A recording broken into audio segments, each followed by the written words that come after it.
ও মা, এরপরে কি ছিল একটু বলো না। বেতি তেড়ির ফু। এই কবিতাটা বল, গান কেন করছিস? আমার আর কিছু মনে নেই। বিজুদের স্কুলে বার্ষিক পুরস্কার বিতরণী অনুষ্ঠান আছে।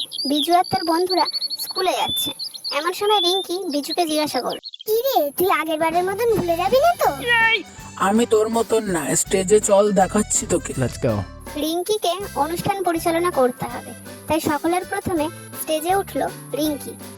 আজকে আমরা এখানে একত্রিত হয়েছি সবাই আমাদের বিদ্যালয়ের বার্ষিক পুরস্কার বিতরণের জন্য।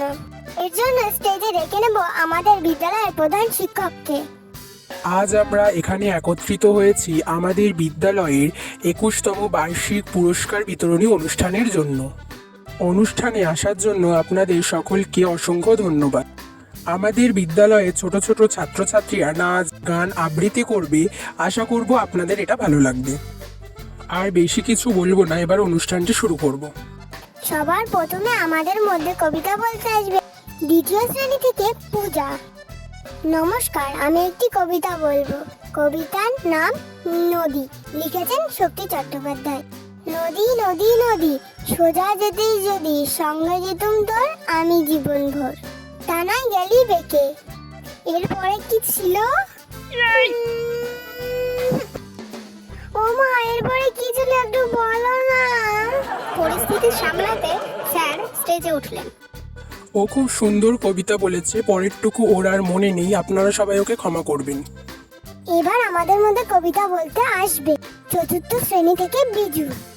আমি একটি কবিতা বলবো। কবিতাটির নাম বহুদিন ধরে, আর লিখেছেন রবীন্দ্রনাথ ঠাকুর।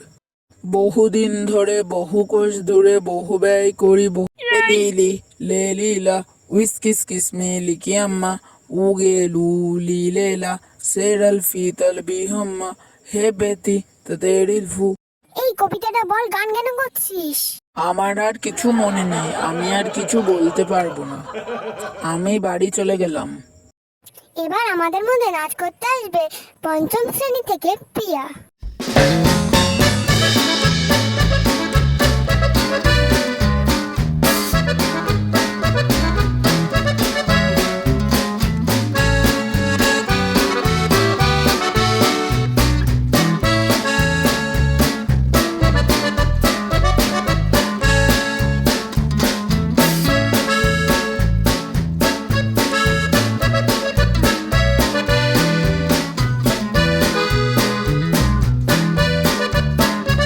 প্রিয়া খুব সুন্দর নাচ করেছে, তার নাচের মাধ্যমে আমাদের অনুষ্ঠানটি সমাপ্ত করা হলো।